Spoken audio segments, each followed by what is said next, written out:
Kate, welcome back to the show. We're happy to have you again. I think you might be our number one guest, 3 or 4 different podcast episodes that we've done together. Number one in our heart, at least. Yeah, that's definitely true. But welcome back again to the Military Money Manual podcast.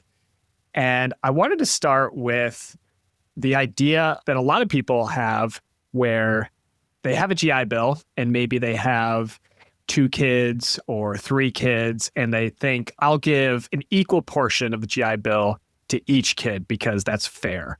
And it makes a lot of sense to me, right? Like I earned this benefit. I have 3 kids. Why wouldn't I just split it 3 ways between the 3 kids? And what is your response to that hypothetical situation? First of all, there's no wrong way to use it in the sense that it's such a great benefit. You're going to get value out of it. But being a little bit more creative about the way that you think about using it, you can save yourself a lot of money. So let's get outside of that box and maybe save your family $50,000 or $100,000 or more by thinking a little bit more flexibly about the options that you have with the GI Bill. I love this. I love the idea of talking about the GI Bill and talking about college planning for military families, because we're not talking about $5,000, $10,000 here or there. These are like $50,000, $100,000 questions. These are the kind of questions that can really move the needle. And with just a little bit of planning, you can go from either spending $50,000 or $100,000 on a particular child or maybe all of your children's education, or having them to take on student loan debt, to completely reversing it and having nothing to pay for university or very little to pay for university with just a little bit of planning. But I think people they're really intimidated about where to start. So thankfully now you've published the Bible, the book, where they can turn to. So why don't you tell us a little bit about what you've managed to put together in your new book? So my new book is College Finances for Military Families, and it is a little bit of general how college finances work, but more specifically, what programs and resources are military families most likely to have, and how do those play together?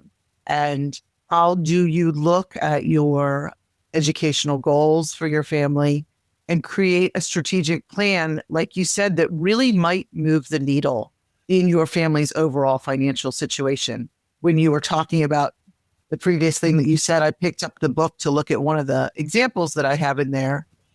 And one of the examples, just by moving around who uses the GI Bill, the family in this example saves $110,000 getting 2 kids through college. And that's a lot of money. To your point, whether that's money that's coming out of mom and dad's pocket or if that's money that's being taken on in debt, that's potentially life-changing.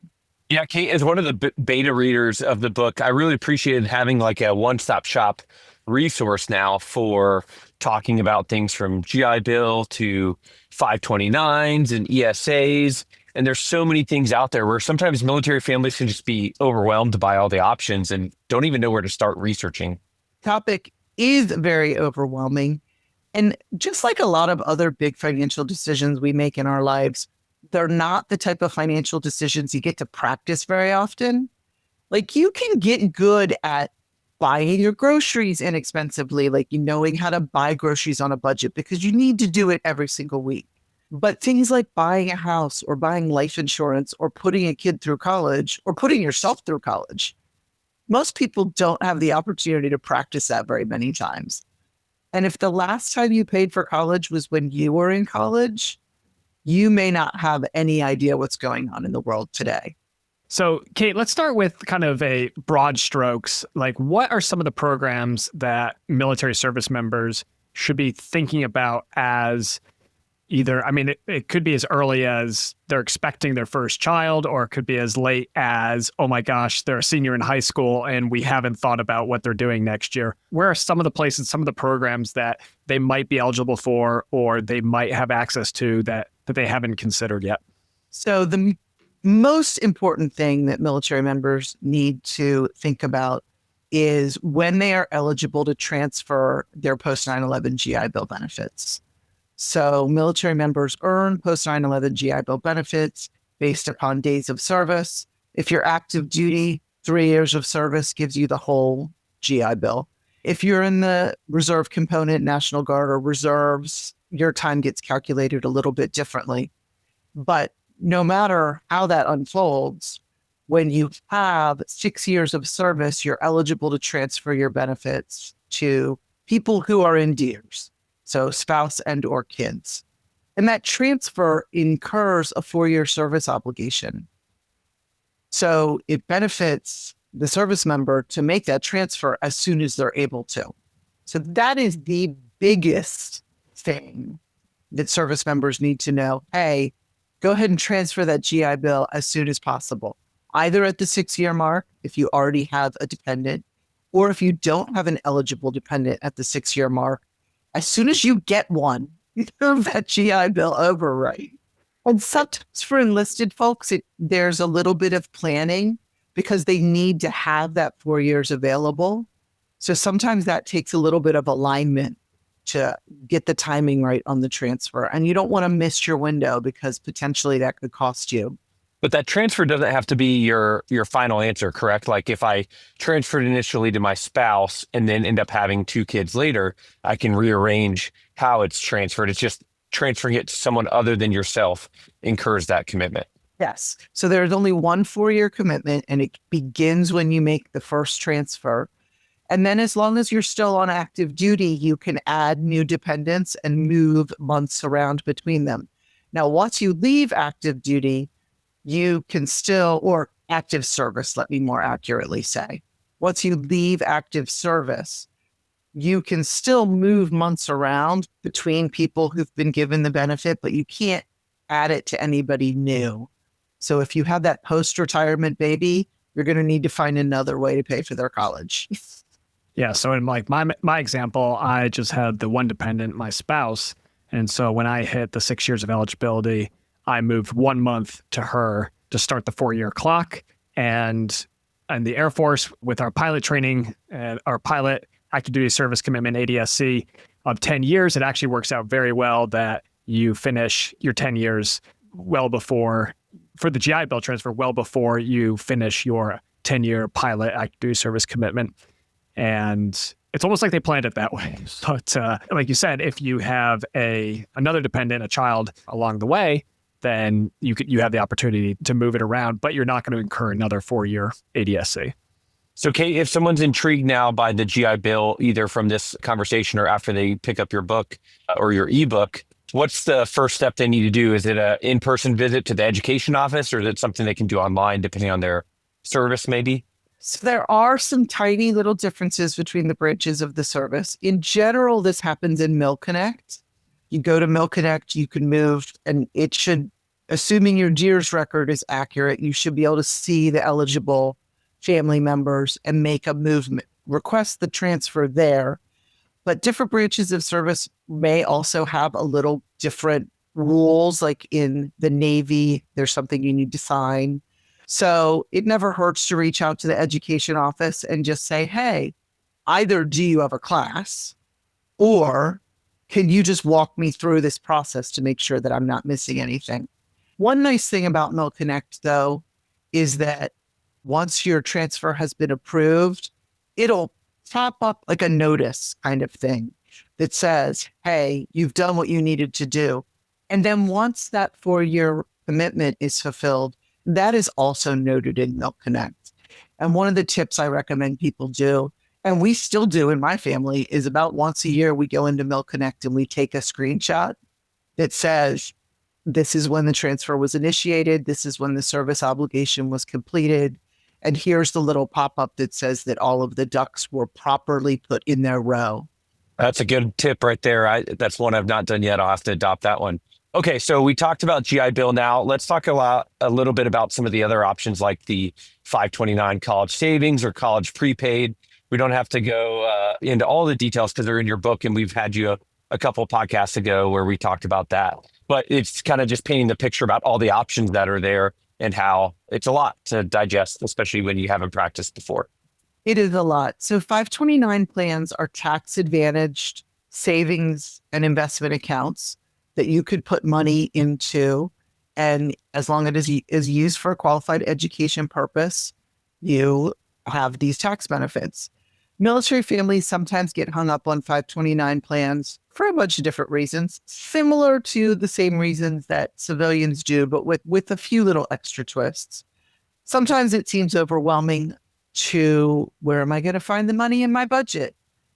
One of the nice things about 529 plans is that little bits do add up over time, particularly if you invest them and if your investments do well. The other time, sometimes people think, oh, my kid is too old. It's not going to do anything for me to start a 529 now if my child is 13 or 14. But every little bit really can help. A place particularly military families can get held up is, well, I don't know where to do this because 529s are typically administered by states. We're like, oh my gosh, I don't know which state I should do this in. On one hand, it kind of doesn't matter. On the other hand, it may be easier for you to just choose your state of legal residence. And some states do offer a small tax benefit for contributions to 529s, but those typically need to be, not always, but usually you need to be contributing to your state's 529 in order to have a tax benefit. And let's just briefly recap some of the recent changes to the 529s. Even though we still refer to it as a 529 college savings plan, you mentioned qualified education expenses, and that could include K through 12 private school. It could even include things like internet and computers and technology stuff that you need for college. And then there's even more flexible stuff if, your child gets scholarships, the money's not lost. Spencer and I have had this debate on past episodes as well, that there's kind of this perception about you lock in your money. You bring up an excellent point. Well, I have not mapped out every possible combination of ways that things could happen. 529 plans do get a bad rap because people say, oh, but if I don't use it for college, I'm going to pay a penalty. And therefore, this is a terrible thing. And not only can it be used for all of those reasons that you suggest, there's also provisions to roll some 529 money into IRA contributions. But even in what someone might call a worst case scenario, if you don't end up using it for any one of the acceptable reasons, and you don't want to transfer it to another family member, so you do just take the cash out and pay the penalty, you're frequently still coming out ahead because this has been a tax-advantaged investment account. When you say tax advantage, is it still possible that maybe grandma or, rich auntie wants to give some money to your kids when they're young? Can you still take advantage of tax advantages of a 529, even if you're not the one making the contributions? There's a couple different ways you can do that. It can be done. They can hold the money in, they can be in charge of it, or they can just gift it to the kids/parents. Those unfold a little bit differently, but they're both great. Like neither of them are a bad idea. Another program you talk about in the book, Kate, is the Yellow Ribbon program. And we went into a deep dive on that on our GI Bill episode. But if you just want to hit at a high level, what should parents and students be thinking about with the Yellow Ribbon programs at the various schools? So the most important thing to know about the Yellow Ribbon program is that it only exists when you are actively using the GI Bill. That is the number one myth that people say they'll come to me and they'll say something along the lines of, so we're going to use our GI Bill first, and then we're going to use the Yellow Ribbon program afterwards. Or we don't want to use the GI Bill yet, but so we're going to kick in Yellow Ribbon benefits first. This is the Yellow Ribbon. I always describe it as a sidecar to a motorcycle. If that GI Bill motorcycle is not driving down the road, there is no Yellow Ribbon program happening at all. Yeah. So that's the most important thing. So what is the Yellow Ribbon program? It is an add-on program when you are in a situation where the post 9/11 GI Bill does not pay all of a school's tuition because that tuition exceeds the annual amount that the GI Bill will pay. A school can choose to participate in the Yellow Ribbon program. And when they do that, they say that they will contribute X amount of money towards that gap between GI Bill benefits and tuition benefits. And then the VA will agree to match that amount that the school is paying. And in the case that they say that they are what we call a full yellow ribbon school, they do the math so that their amount plus the VA's match covers the full gap. So in that case, you have no out-of-pocket tuition cost, even though the post 9/11 GI Bill is only paying a portion of the tuition cost. And that's really confusing. So if I just made your head spin, maybe get the book. I don't know. Exactly. No, I think I like to have a a whiteboard, honestly. Yeah. I mean, the way I always think about it, right, is if my kid is smart enough to get into Harvard, and Harvard costs $80,000 a year, and UMass Amherst is $20,000 a year, the GI Bill will cover up to that $20,000, and then Harvard is generous enough to pull out of their $20 billion endowment and make up that $60,000 a year, and my kid gets to go to, if they're a full yellow ribbon school, and they'll go to that school without tuition cost. Getting back though to like the power of the GI Bill, it's such a flexible program. I mean, there's overseas universities. Obviously, there's lots of programs that qualify in the United States. And there's I get lots of success stories for people who are like, I'm going to get my degree in 2 or 3 years. During that time, like I've managed to keep my expenses so low because I'm either living with family or friends.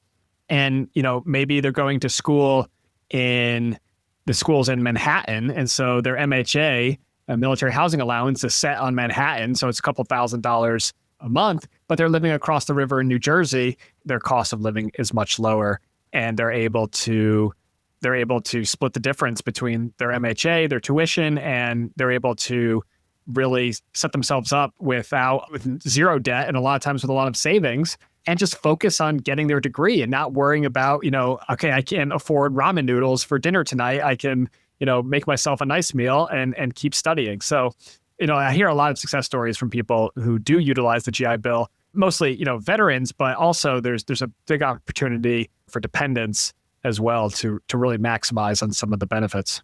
Yeah, one thing that is interesting to me is that maybe it's just the population that I work with, or maybe this is the reality of the situation, but I don't hear about the veterans themselves trying to max out their benefits in the same way that I hear families trying to max out their benefits. It is still true that there are about 4 veterans using the GI Bill for every family member using it. I mean, it's still disproportionately the veteran themselves using the post 9/11 GI Bill. The numbers have been increasing on family members a little bit every year, but I want to make sure that those veterans are really trying to get the biggest bang for the buck the same way that a family member would. And one of the examples in the book that I give, I math out service member who is separating from the service and is going to school and then plans to go to grad school, and how they can get a little bit more bang for their buck based upon what years of college they use the GI Bill for. And so in that particular instance, it's not a ton of money, but it is, I think, maybe $25,000 difference by using it for specific years. And so I want to make sure that veterans don't feel like this is only, the book says military families, but you're a military family even if you're just a family of one. That's a great point. There's 2 main things, Kate, that I think, there's a lot of things you bring to the military financial community, but 2 that I want to make sure that the listener really walks away with. 1 is your book, and then 2 is your coaching services to help families work through this. We'll come back to that one in a second. But I just want to ask, why'd you write the book after all the years of researching and blogging and being on podcasts and speaking at Mill Money Con? Why the book and why now? So now, because I finally got it done. But people have been asking me for years, particularly after I do speaking presentations like you mentioned. And they would say, is there a book? Because, you just told me all this stuff, but it was a lot of information. And usually when you speak, you only speak for maybe 40 minutes. Maybe you get 50 minutes. There's never time to answer all the questions. And so people said to me, could you please just make this into a book? And I finally got it done. And I know what the feeling that kind of feeling is after finishing writing my own book. It's such a weight off the chest, but it's also just, you can hand somebody a physical thing and you're like, all the answers are in here. Like, I wish I could, speak to every single person individually. What you realize after doing this for so long is that most people, 80 to 90% of people, have the exact same questions. And that's why I think a book is so powerful, because you can say, look, read this. And if you still have any questions, book a coaching session with me. But I guarantee that 80 to 90% of your questions will be answered by this book. The one unique thing about college coaching, college finances, is that so much of it is very school specific. But hopefully when people read the book, they now have the vocabulary to ask the right questions of the college. And then they also have an understanding of the system, so that when the college gives them an answer, they know what that answer actually means. That's really good. And what is the one thing that you hope that a book reader gets out of it, if you had to pick one thing? Biggest thing that I try to impart to everybody is to think I think I've used this word before, but flexibly about what your family's financial resources are to pay for college, who in your family wants to get more education, and then what way makes the most sense for you to deploy those resources to get to that goal. Because to the point at the beginning that Spencer said, right, a lot of people tend to mentally silo their resources, and they say, oh, well, Susie gets 18 months of the GI Bill and she has $30,000 in her 529 plan. And little Jimmy also gets 18 months of the GI Bill and also has $30,000 in their 529 plan. And that's just how we're going to use these resources. And sometimes that's great. But there are many other times where maybe if you let Susie use all of the GI Bill and you let Jimmy use all of the 529 money, you could come out way ahead. Yeah, I think that's the critical thing, is that it's not like you're taking anything away from Jimmy by giving Susie the entire GI Bill. It's on the whole, like, the family is going to be better off because Susie's going to Harvard and it costs $80,000 a year, and Jimmy's going to a state school that costs $10,000 a year. And so when you put it that way and you think, how are we going to solve this problem together as a team, I think the answer can very quickly reveal itself, rather than going in with the rigid mindset of, I have 3 children, therefore my GI Bill will be split 3 ways. And if the 529 is not earmarked for you, it's not yours. And that's just having that rigid mental model going into it. It's not efficient to solving the problem, which is, okay, how are we as a family together as a team going to solve this problem of paying for an education for all of us to the level that we want? In some families, it's the expectation is we'll help you cover school to the maximum of our ability, but only up to a bachelor's degree, right? Like, graduate, you got to go figure out on your own. But in some families, it's no, if you, whatever level of schooling you want to go up to, PhD or second PhD, you can expect us to backstop you. But that's a conversation you need to have with, your spouse or partner, if you're lucky enough to have one, and also probably your children as well. And I know, thinking back of myself as a teenager, I don't know if I could have added any value to that conversation, but I think it is a conversation that you probably should include the children into, to the best of their abilities. And at least, I think back on my own upbringing, and I was the only, let me think about this. I think I was the only child of 4 to graduate with student loan debt. And I'm the oldest, right? So by the time I had gone through university, my parents turned around and were like, right, we're not doing it that way again. We figured out how to do it where they're not going to have to take on student loan debt. But I'm also the only sibling that has a podcast talking about money. So I don't know. You win some, you lose some, I guess. Yeah. And Spencer, another option there is that maybe some families are not able to cover it all. Or if the service member didn't do long enough to transfer the GI Bill, maybe it's, hey, we would like you to work through college and we'd like you to not take out a bunch of student loans. But a lot of military families just aren't going to be able to contribute a lot, definitely not up to the PhD level either.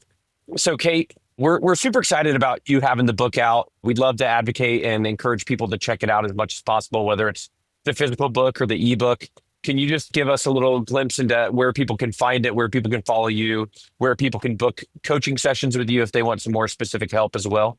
Really, the easiest place to get the book, we all got to admit, is just Amazon. You can also get it through my website, which is also where you can reach out to me to talk about coaching, if that is something that interests you. I do free 30-minute phone calls with people all the time. Very often that 30 minutes gives them enough information to take whatever the next step may be for them. Or then sometimes they do decide, hey, we want to hire you as a coach to get us through this process. KateHorrell.com. That's the website, the best place to find all of Kate's writing. You've got a couple other projects on there that both Jamie and I have purchased and enjoyed. Your Military Family's Confidently Prepared Life Binder. That's one of those great things that you really need in the military, even more so than in civilian life, because most civilians don't come home one day and say, hey, I'm about to disappear for the next month or 2 months or 18 months. And you need to know what the kids like to eat and where they go to school and those kinds of important things. And then also, one thing that really helped me as I was approaching military separation at the 12-year mark was your military separation checklist. I hope Jamie one day gets to utilize the military retirement checklist in a few short years. We're all waiting for that. Kate, at work the other day, there was a couple of lieutenants who were looking for the LES. I was like, oh, it's not out yet. They're like, what do you mean? I was like, let me show you Kate's website. Here's all the dates you need to know. So it was perfect. So I'm a frequent visitor, frequent user of the blog, and happy to help continue to push people towards your amazing resources. I ordered 2 copies of the book, one to keep and one to give away. And I know I'll be rereading it multiple times as my kids get older, as well as coming to you for personalized help. So congratulations on publishing, being an author officially. And we're all cheering for you. And thank you for all that you do to put good stuff out there for our community. Thank y'all for all of the good stuff you put out for our community as well. Final question, Kate, is now that you've solved the military college planning process, what's next? What are you excited about? What are you thinking about? Or are you just taking a little break? Because that's okay too. Thought I was going to grad school this fall, but that plan is falling apart. So I've got this retirement checklist. You mentioned the separation checklist. I'm turning the retirement checklist into a book. There you go. Nice. I like that. Having gone through separation, I didn't make that many mistakes, but maybe the one mistake I made was just not starting to do things earlier and having a checklist and having something to work through, and not just, what they give you at TAPS and from your unit or whatever, but, from someone who's on the other side is looking back and saying, hey, these are the things that you actually need to start working on. And some of them, they have pretty fixed deadlines. So like with the VA disability claim, I missed the deadline to receive benefits on discharge by 3 days, and there's no wiggle room on that deadline. And so it took them, several months to come back and adjudicate my VA disability claim, which for me wasn't a big deal, but for a lot of service members out there, that might be a big deal. So, well, it's great. We'll look forward to seeing your military retirement checklist book soon. Any social media that you're on actively that you want to point people to? LinkedIn and Facebook. I am on Instagram, but it is a slog. I'm just one girl, man. It's a tough game out there for sure. Well, Kate, thanks again so much. And people can find your new book on your website and on Amazon. And again, the title is College Finances for Military Families, including post 9/11 GI Bill benefits. That's from the Confidently Prepared Military Money by Kate Horrell. So, Kate, thanks again. And we'll have to have you back on another episode. I don't think anybody's close to dethroning you as the most popular guest. We'll make sure that your record stands firm for many years to come. It's been awesome. Thanks so much for tuning in to this episode of the Military Money Manual podcast. If you're enjoying the show, please feel free to rate, subscribe, and leave a review wherever you listen to your podcasts. This helps others find the show, and we really appreciate it. Thanks again for tuning in, and we'll catch you in the next episode. The views and opinions presented here are those of the speakers and do not necessarily represent the views of the DoD or its components. Reference to any commercial products or services does not constitute DoD endorsement of those products or services.